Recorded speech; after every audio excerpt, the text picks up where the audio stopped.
So, dear students, I welcome you all for today's class.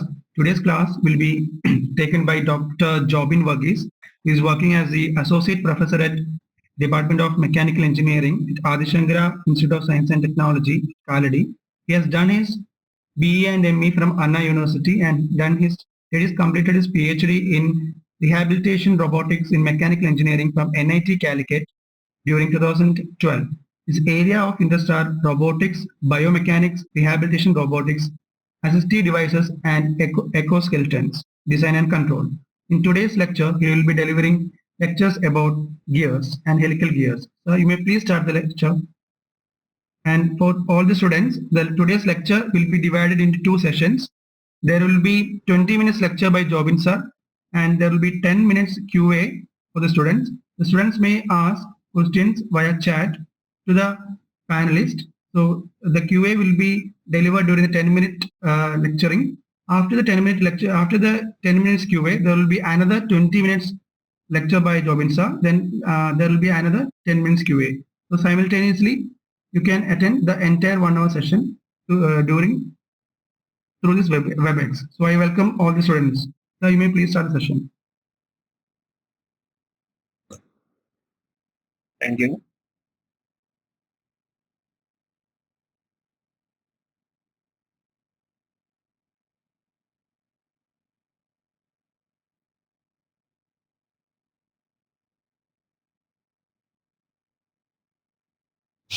So today, I would like to take a class on helical gears. In fact, I hope it's audible, right?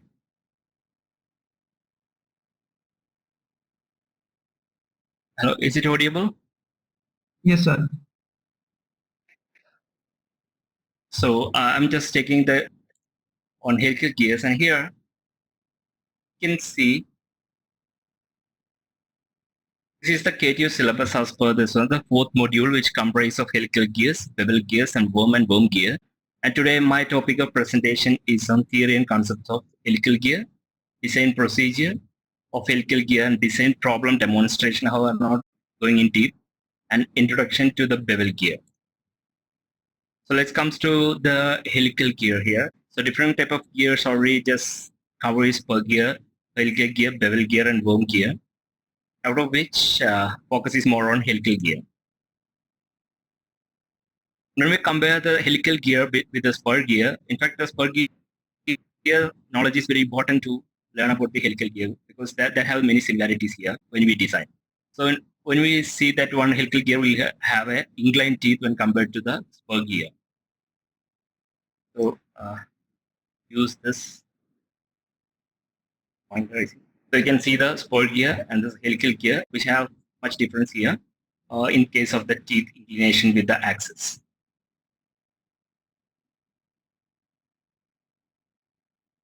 Now there is the next difference we can see here.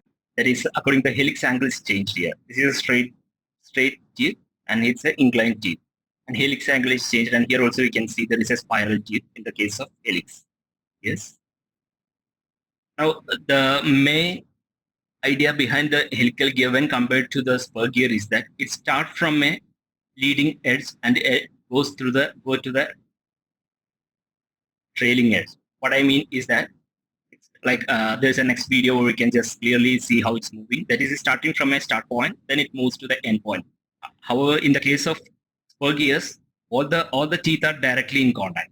And this can be viewed in this GIF image. We can see that you can see the teeth is going outside. First is contact here, then it moved downwards.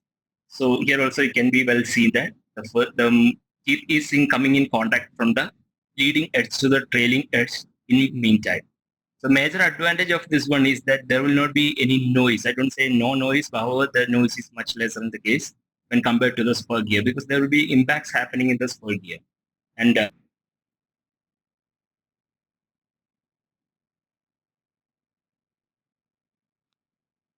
now it's come, this is source from Bhandari textbook.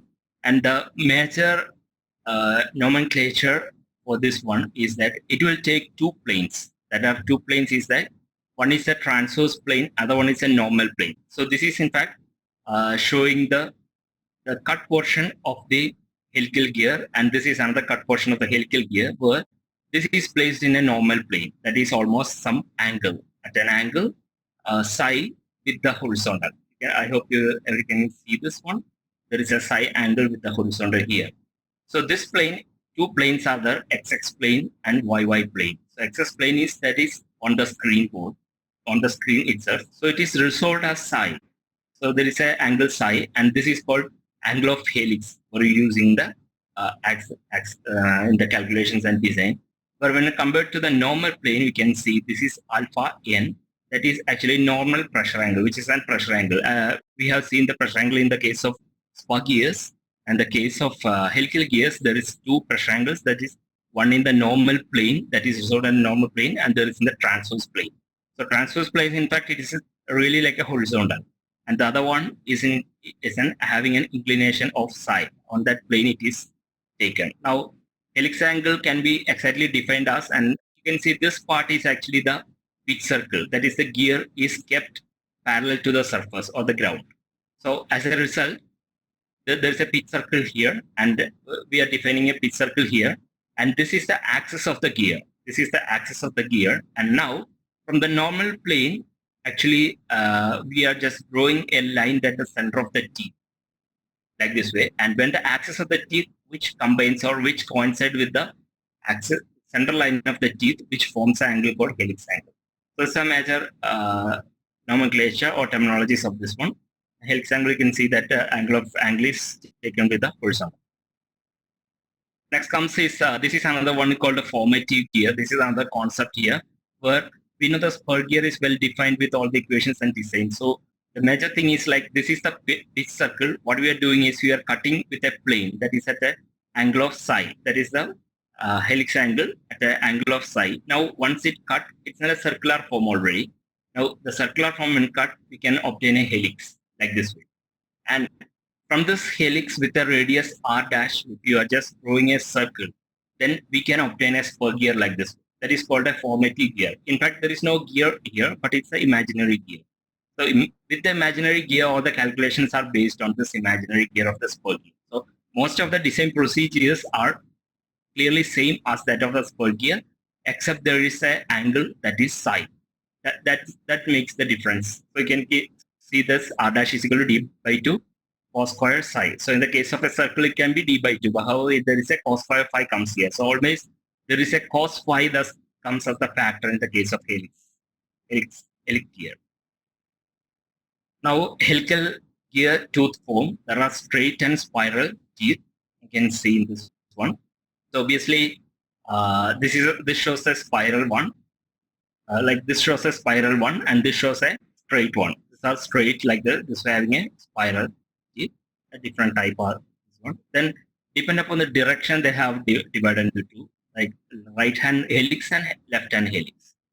So when see the right hand helix, so this is the major thing is we can identify a right hand helix with the hands which is keeping on this one. Or there is another way in the 2D method, that is when we draw from the lowest position to the highest position, then it is a right hand helix. Or from the highest position to lower position, then it is a left hand helix.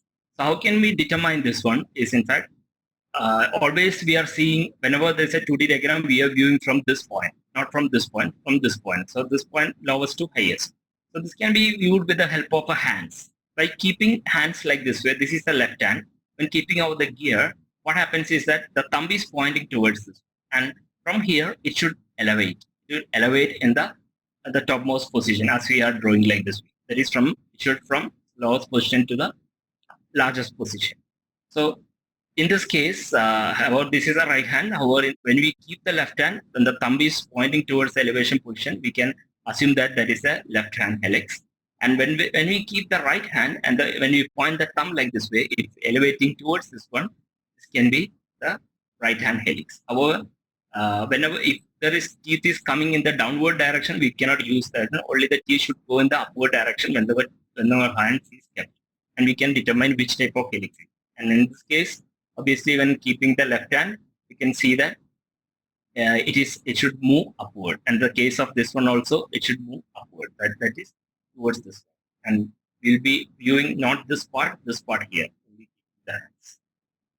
That's an important factor here. And different other type of helical gear sets are helical gear, double helical, herringbone, crossed helical, helical rack and pinion. Now, these are some of the figures which shows the normal helical gear, double helical gear, herringbone gear, then crossed helical gear, rack.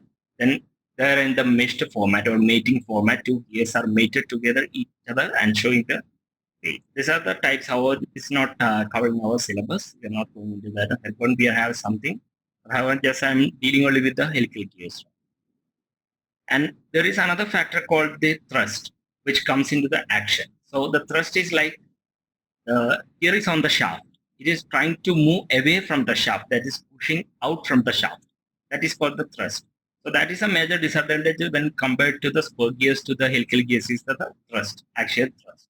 And there should be ways to avoid this one or to reduce the thrust. So when we see the thrust, like is it time? Hello. Yes, sir. Please continue, sir. Okay. If there's a thrust here, in fact, what happens is that this will try to pull out from this one, the shaft, and this will try to pull out from this one. So this is a left-hand helix, left helix, like a left-hand helix shape. So what happens is the thrust will be towards this direction and this direction. And there is another method to find out this as well. And I'm just showing clarity. So the major method is that this is a procedure to find out how the thrust acts. So total forces acting is tangential, radial, and the thrust force. That are the forces acting on the helical gear. And when we see like it's happening in rotation, suppose this is rotating in this direction, that is clockwise direction, and we are finding that whether the cell LH, this is a left helix here. So we are keeping towards the fingers are directing towards the rotation and just keep seeing the thumb direction. If it is towards this one, the thrust will be always towards. In case of a left-hander, it should be taken care that left hand should keep like this way in the pointing towards the axis of rotation and find the thrust. Similarly, when we see in the left hand towards, if the rotation is towards this one, that is anti-clockwise in this case, if I'm seeing from this side, then we're keeping towards the fingers like this way, the thrust is towards, that means the gear will try to pull in this direction. So we should have some bearings at this point. In the case of right direction, again, if the rotation is in direction, we are keeping our fingers in the direction and seeing the thrust. Thrust is from here. That is, gear will be trying to push away from this one. And the case, similarly, this one, thrust will be like this way. So once we find out the thrust for the rotation, that is rotation means it's a source, like it's the driver. Whenever it's a driver, we are just seeing only on the driver. If this one thrust, this is the opposite to that. The other gears always have a thrust opposite. So only thing we have to find out for the driver, the others can be easily find out. Now to resist this type of helical gears, that the thrust in the helical gear, you use axial ball thrust bearings. So that will be connected here, and the next figure you can see. Whenever the thrust occurs, we will be just loading a bearing here. If there is a thrust, we will loading a bearing here. That it will resist the motion, that is the axial motion of this gears to get out from this particular thing. And other cases, this shows only that there is a bearing can be given to arrest the motion in the axial. Now, herringbone gears are an answer to this question. Like what happens is that two gears are assumed to be on two sides, and one will form a thrust in this side and one will form another thrust in this side. Both sides there will be thrust. As a result, it will cancel each other. That is the advantage of herringbone gears, where the thrust can be avoided. However, there is a one of the main advantages is that there will be less vibration, noise will be less for this type of helical gears. However, the speed, in the case of speed, it is not much advisable for this one, the case of this one. And speed reduction is not as good as for gears. Now we come to the design, and I hope the time is okay with that. Yes, Jobin sir, I have received few questions in the chat window. Okay. Sure. So a few students wants to know about the book which they should refer for the topic. Yeah, as far as I have seen, Yeah, so I have seen that most of the universities focusing more on the book called Raghavendra. Although it is not mentioned there in their syllabus, however, many questions are just asking from this. However, the concept can be well cleared from book Bandari, the theory part also from Shikli, that will be better. But the problematic it is better to concentrate on Raghavendra. Okay, sir. I have received another question from Venkatesh. Do we need to know the direction of thrust force or axial force? In fact, in some questions, if they're asking to find out the thrust force, the direction and in a geometrical way, or to just find out the free body diagram, or to draw the free body diagram as per Gandhari textbook, obviously we have to find out. However, it is not seen, but if asked means it is a necessary. Okay, sir. The students are asking regarding the data book. Which data book should they refer? So I have prepared this lecture based on Mahadevan, data book by Mahadevan. Also, any data book can be used as per given in the syllabus like PSG, or PSG is a standard one. However, most of the students are following the Mahadevan, so I just followed the Mahadevan. And I think that is easier. Although it is easier, there are some mistakes in some parts, and it should be taken care. So Mahadevan is a colorful version of a data book, and can be. I think many of will like that. And then right now the PSG also coming into that point of color. Okay, sir. I have another question. Are these gearboxes made of herringbone gear?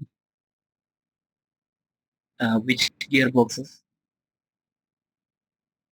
It seems it is a general question regarding the Okay, it's normal herringbone. gearboxes. Okay. Yeah, herringbone gears normally I don't see that it is. I haven't seen them in the gearboxes. It is, but however, either high-speed applications we can only go for is for gears, not for the herringbone gears, and it will for a noiseless operation. But however, I've seen that new advantage, like new technology advancements, use this type of herringbone gears, and helical gears mostly is seen. That is the best one in the gearbox. I hope so. Okay, sir. I have received another question. Is the procedure for finding the thrust same for all gears? Can you repeat the question? Is the procedure for finding the thrust same for all gears? Means I hope like the thrust for helical gears will have the thrust almost. So this method is applied to helical gears. However, the spur gears there is no a thrust does not happen here, because total forces acting on a helical gear are like tangential force. Normally that is also in the spur gears, and the radial force that's also in the spur gears. However, additional force called a thrust force because of the angle of helix. That happens only in the helical gear. So this is the method for all helical gears we can use in the case, not for any other gears. Okay, sir. So Midun has asked a question regarding the same, sir, for the same gear in one direction, it will be left-hand gear, and on the other side, it is a right-hand gear. So how can we differentiate it? Yeah, that's a good question here. I was thinking of that one. Well, so whenever we find the direction, the major thing is like from the lowest position to the highest position. We will only consider from the lowest position to the highest position. If we change the gear in the other side, the direction changes. That is from the top to bottom it is going. So I hope he may be understanding that one. Like whenever we see that, that is from the lowest position to the highest position in the gears we see. But when we go for the 2D diagrams, always from the right hand side, like when we see opposite to the book, right hand side, we'll be considering to view how the gears is. So if the screen is visible means I can show that this one, like from left to higher position, low position to higher position, we will always determine the gear direction, not in the other direction. So always choose that direction and find the thrust from that direction. Okay, sir. So we can continue with the next session of 20 minutes lecture.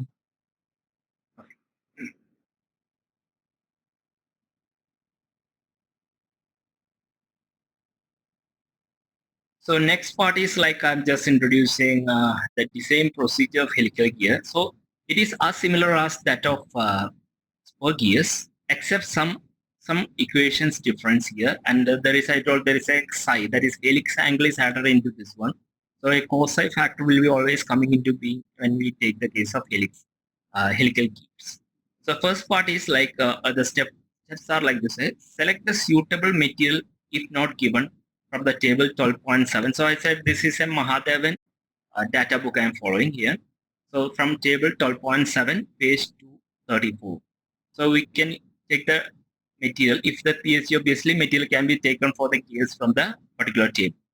Now, the first and foremost thing is identifying the weaker part. Always we will be just finding the weaker gear, because if you are making the weaker gear better, obviously the stronger gear will be much better than this one. So always the design is based on weaker gear.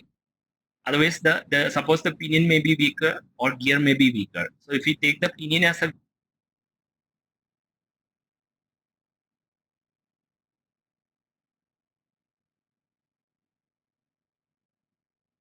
both pinion and gear is same, then the pinion is considered as weaker. So if suppose the steel is used for making gear as well as pinion, then obviously we say that pinion is weaker, not the gear one. If the material used for the both pinion and the gear are different, then the strength factor sigma dy is used to determine the weaker part. So there are procedures. Then next comes is the design is based on weaker part. That is, we are just totally designing we are finding the weaker, then we are starting the design on weaker part.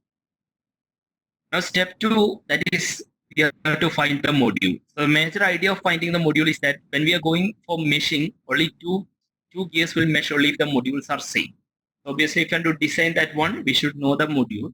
That is important. So the first and foremost thing is finding the module in the case of designing gear as a step 2. So if this diameter is known, so there are equations that is given in the Mahadevan, that is, I have just referred the page number to the equation, that is module Mn, where we are using the N as for helical gear. However, in the case of spur gears, the equation is different. However, the module is represented by N, where N. So in this case, Mn is about the normal. We are taking this, since it is inclined state, we are taking module as normal module. Mn is equal to, and all the calculations are based on Mn, not on M. And from this one, we will find out, and which diameter is unknown. Then the equation is changed. We'll use a different equation. You can refer the data book to see these equations. Then check for sigma d in the both cases. That is the static stress we have to find. Dynamic stress we have to find out in the case when it's in a rotating case. And the case is that dynamic stress is greater than permissible value design phase. The permissible value is the stress already given maybe in the question. Mostly in the question that stress will be given. That is, maximum stress the gear can handle is up to this one Newton per millimeter square. Then sigma d, calculated sigma d should be greater than that one. Then the design will fail. That is, the design stress should be less than always the permissible stress. That is the condition. So sigma d always greater than permissible value means design fails. Hence, adopter change the module and repeat from the third line. That is, I mean, like we have to just change the module and restart from this one. Again, check this equation until sigma d less than permissible value. And you should have some factor of safety for long runnings. Then step 3 comes the find dynamic load on gear 2. So those who have learned the spur gears, they know that the procedure is same as this one. Also in the spur gears also we are following the same. Find the dynamic load on the gear 2, that is FD. So calculate the dynamic load, that is using the equation. Then comes the endurance limit. So in the case endurance limit, how long this gear have the life. You want to calculate the life. Only cases when question asks for finding the life of the gears, we have to go for the steps. This is not important. And the other condition here is that F endurance should be greater than FD. This dynamic force and endurance force should be greater than dynamic force, because only then long term gears it can work. Then comes the limiting load for gear, that is wear. So wear may happen if the load is higher. When the load is increased to an above extent, then the wear may happen and the life will get reduced. So load should be limited so that the wear does not happen. That is the idea of finding step 5. And for safe design, that is wear load, wear force should be greater than dynamic force. So what I want to say is the major idea here is that whenever gear is designed, the teeth are doing its work. Teeth are doing its purpose. So when the teeth should be strong enough to stand. So all the things we are calculating here for the teeth. You can see that module is for machine. When comes to find dynamic load on the gear tube. So what is the load comes on the gear tube? In case of spur gears, there is a cantilever beam, and as a result, it can break. In this case also, there is a chance for that one, since it's also a cantilever. However, it's not in the each point, not like the spur gears. It starts from a leading edge and it goes to a trailing edge in the case of helix. And when we see in the other one, endurance links, how long it can hold, that is important. Then comes to the limiting load of for gear, wear. So wear should not happen because of the material wear happens. What happens? Again, the teeth is getting failed. So all these things are doing to strengthen the teeth. Now, if FW less than FD, then equate FW equal to FD. That means at least wear load should be equal to dynamic load. The condition is wear load should be greater than dynamic load, but if it is less than, try to equate this one. Now, from that, FW is equal, these are the equations you can get from the data book here. Then find the value of K and choose suitable hardness for the gear and pinion using table. So, we are equating this one. We assume that wear load is equal to dynamic load and hardness of the gear we are choosing from the table, and then assigning, so that we assume that it will go for a long time, although this condition is not met. So not if in the problem diameter is known and C is unknown, calculate M assuming suitable values of C after obtaining M. Find the value of C again. That means if you are already, we will assume initially the value of M for calculating the other things, and then redesign. We are iterating, different type of iterations are doing, and finally we check whether the strength is greater than or less than permissible stress.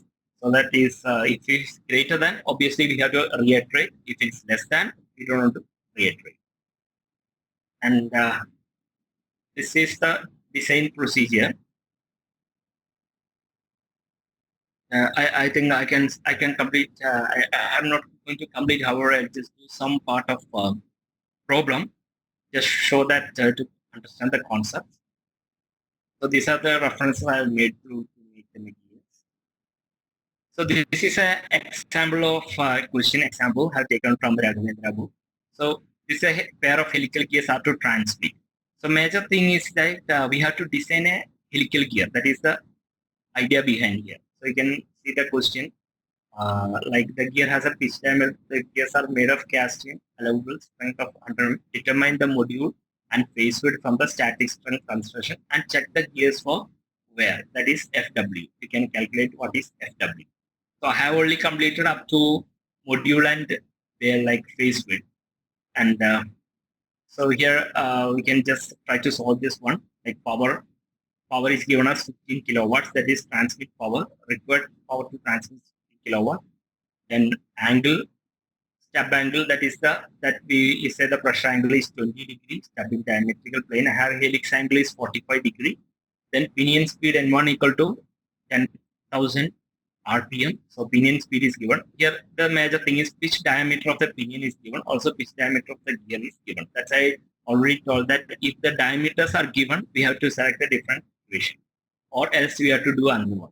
So this here both the diameters are given for the pitch, for the pinion as well as the gear, and sigma D1 equal to sigma D. The static stress is given as 100 megapascal for both pinion as well as the gear. Then sigma S equal to 680 megapascal. So that is for a virtual gear we are taking the stress. Now just the procedures are like identify the weak part of the pinion out here. So here, since the material is given and if they are not two different materials, so it's cast steel heavy. So we consider the pinion as the weaker one. Then we find first module, then find a phase width, then dynamic tooth load, and dynamic. So it's not tooth, it's a wear load. This is the procedure. So we have to go to the solution part here.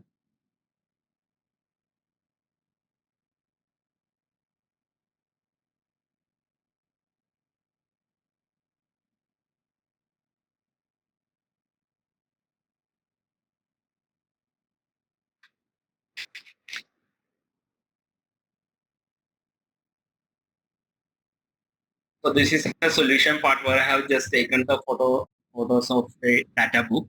And the first and foremost thing is we will be finding I. Since here the major idea behind this one is we are assuming the number of teeth as not given. We are assuming the number of teeth. And first the preliminary procedure is like we will find out the gear as well as on the pinion. That is, we assume that Z1 equal to, because we are taking on the pinion case, Z1 equal to 20 teeth and Z2 equal to 80 teeth. That is on pinion and the gear. Now, second is the virtual number of teeth, where you can find out the virtual number of teeth in the page number 211, that is 12.228. There's an equation for the helical gear, Z by cos cube beta. From this we can calculate ZE. And gear ratio can be calculated by N1 by N2 equal to D2 by D1 equal to Z2 by Z1. But we know the D variable. So we can find out D2 by D1 equal to I. So using I, further we can find out the other teeth answers. So first and foremost thing here is that we have to find out. So we have to find out the parameters here, like it's a D, everything. Next one, as the first the material selection was, the material was already same as a result we have taken. The second case is we have to find out which one is the weaker gear. So here we found out pinion. Then we have to go to find the module. So when we go to find the module, we have to find out what is the equation of the module, and depend on the equation of the module, we will be finding all the factors. So here you can see I represent as one here, the pointer. Represent as one here. This is FTCW by sigma D CV K Y, the odd power 1 by 2. So we have to identify all the factors in this one to find the module.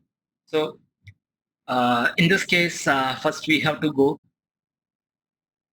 We have to go to the part that is all things are CV is given. CV is that for precision gears with the velocity greater than 20 meter per second. So the velocity is greater than this one. So we have taken this equation from 12.25. Then we go to 3. So this both are same. We have used the same thing. Then we come to FT. We have to calculate the FT. So this is another page 205 and equation number 12.78, where you are finding what is FT. FT equal to 1000 PCS by P. For CS is a factor which we have to choose from the table. And once we find FT, find FT using V and CS and P, where P is the power in kilowatt, that should be taken care, because many will be 15 kilowatt if given, should not be changed to 15 into 1000. Rather, we have to use the 15 itself. Then another variable is, you can see Y is equal to, there is a called Y factor you can see. So Y is equal to, we already have form factor, Y is equal to pi into Y, where small y can be found out from the Lewis form factor, can be found out from this one. Since the 20-degree pressure angle, so we can use this equation and finally we can find. So all the variables, like we have found FT, like CV, Y, then there comes another variable called K. So K equal to B by Mn, where we will be assuming this B by Mn as 15. Normally we are seeing that assumptions we are taking it 15. If that is wrong, that is not a problem. We can again iterate and correct it. So 15 is, for example, we have taken. Then it comes another unknown variables comes is CW, where we can choose the CW. Then unknown variable comes is sigma T, where we have to calculate sigma T. So the first things we are completed this page, and we come to next is so I have seen that CW can be find out from this page number 241, and this one is a table 12.21, where CW is there, where enclosed air continuously lubricated with oil of proper viscosity and character, because nothing is given specifically. So we have chosen this one as this 1.15. Then that's I told assume V by Mn is taken as 15. And another one is recommended modules. That is, we have to calculate the module. We are calculating actually the module here. Using all the equations, we are calculating the module. And once the module is calculated, we will get a particular value. That is here somewhat 1.09 is getting above 1, so that we are choosing 1.25 here. So this is the calculations I have shown here. All the data book already shown. And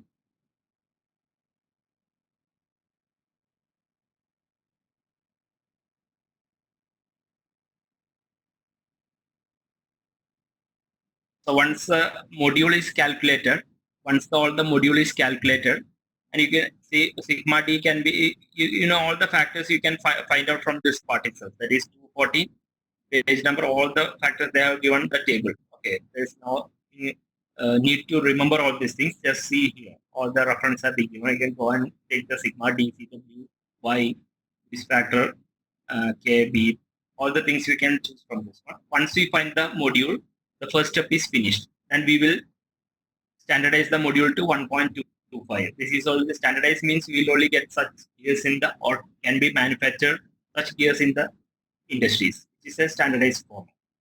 Then once we find this one module, one head is finished, then we have to go for phase width. We have to find out the phase width. Now phase width equal to, we will get the equation for this one, that is equal to this a virtual number of teeth. Virtual number of teeth, I told you there is a formative gear, so that we are forming a spur gear. From that, we are calculating the virtual number of teeth. So that can be calculated from this equation here. Then we have to go for base width. That is phase width we have to calculate, and it is given as 15 times Mn, because already we have taken 15 as already we have assumed it. That is by, okay, we have taken V by Mn equal to 15. From this, we can take V equal to 15 mm. Module is already calculated from the previous equation. We calculate the phase width. Then what the next thing is, that phase width is compared with the equation in the 213 here. Now phase width comparing, so that the minimum phase width is calculated as 6.38. But already we have phase width of 90. Already calculation has 90. That is V by Mn is equal to 50. From that we have 90.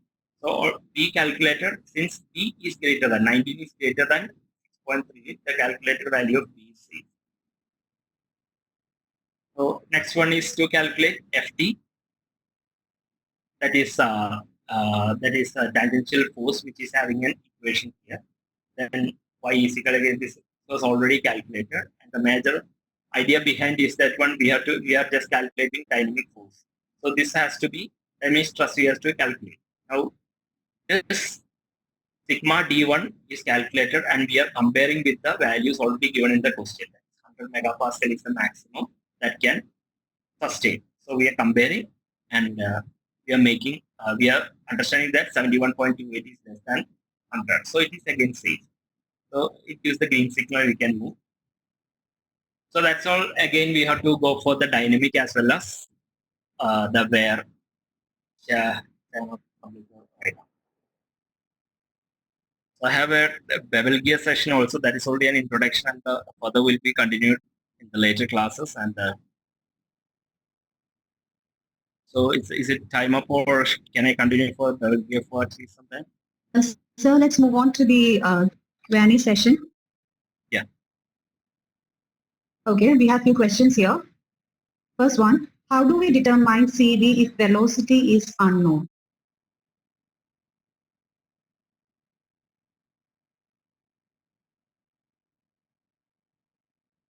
So velocity, yeah, obviously you can see this, there is a term, different velocity CV ratios can be find out. And if velocity, obviously there is a equation called pi d n by 60.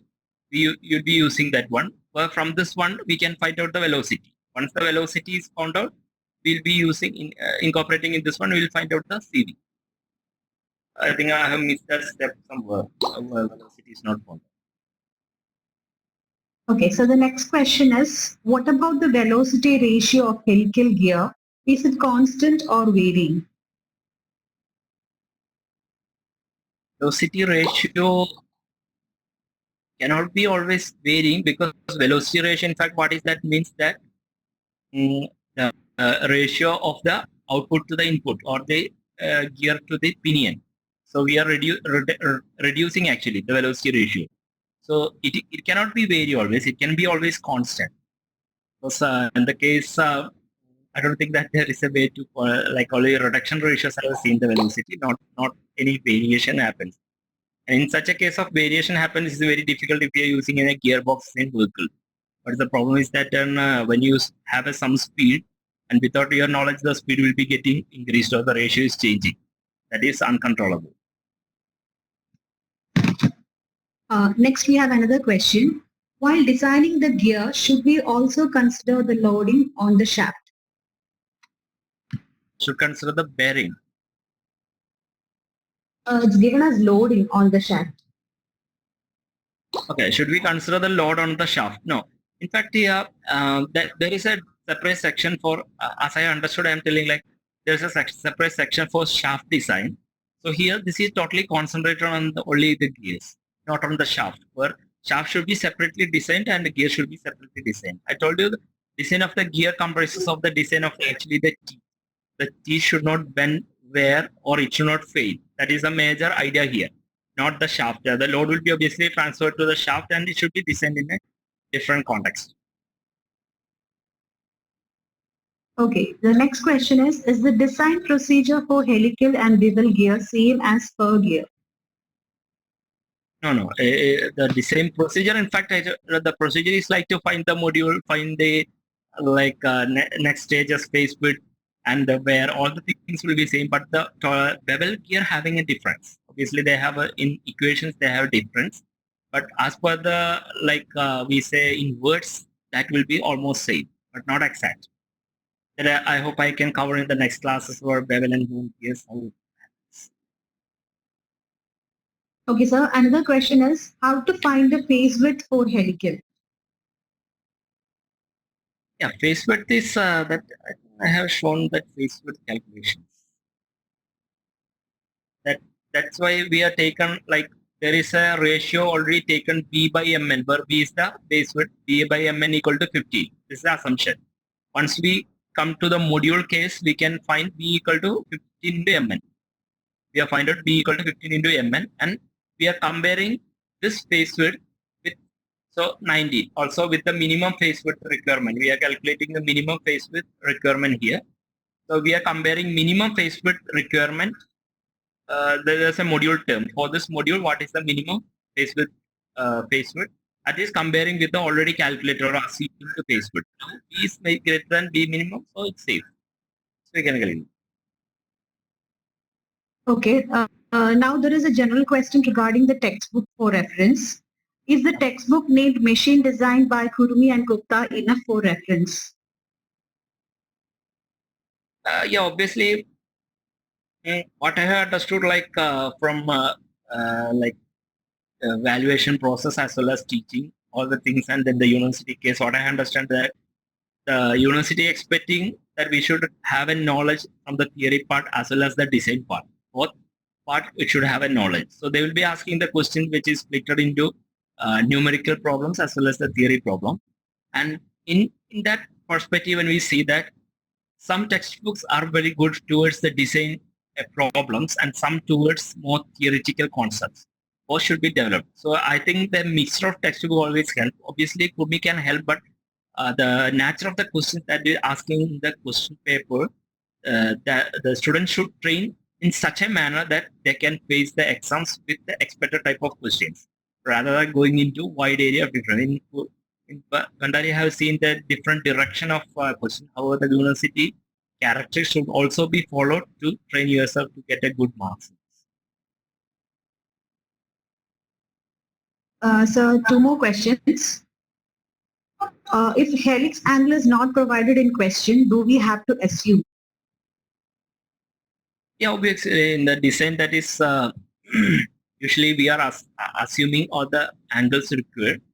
So there are tables that you can assume some angles and can find. And the whole idea of the design is that one, we assume something, and finally we see there will be the question, they will be giving some stress, dynamic stress or static stress, and we will calculate our stress with the assumption and we compare with the stress. If the calculated stress is less than the provided, that is permissible stress as given in the question, then the design is safe and is correct. No problem. So all the assumptions, with the assumptions, and when you go to the iteration, always the given permissible values or the calculator value should be always less than the permissible values that is given in the question. That's the whole idea. Okay, sir, that were the relevant questions from the Q&A session. The rest of the questions will be answered and the answers will be uploaded in the website. As for now, sir, can you please summarize the session so that the student will get the gist of the content? Can you repeat? Can you please summarize the entire session so that we can wind up the session? Okay. So, I just come to this point. Another thing.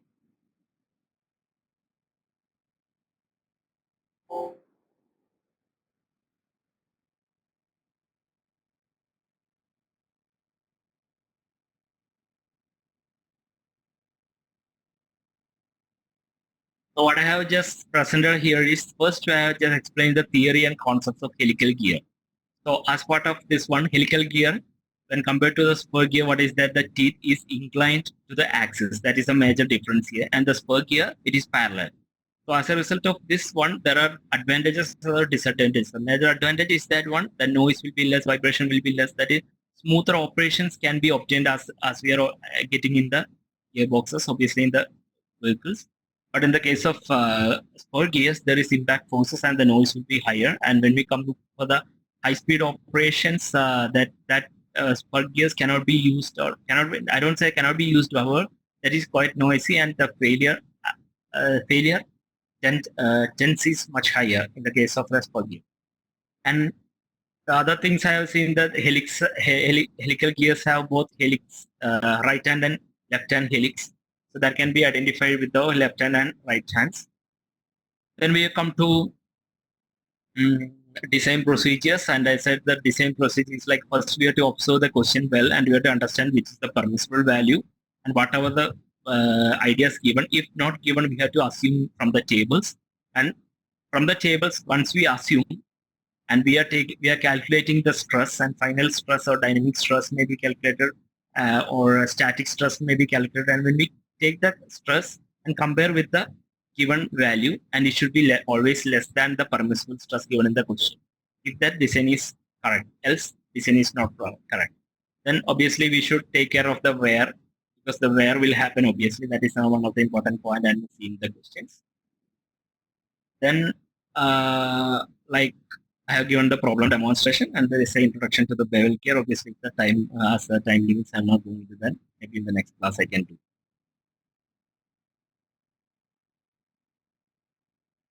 I completed. Thank you, sir. Thank you for the valuable session. We can now wind up the session. Thank you, participants, for attending this session. Thank you. Thank you.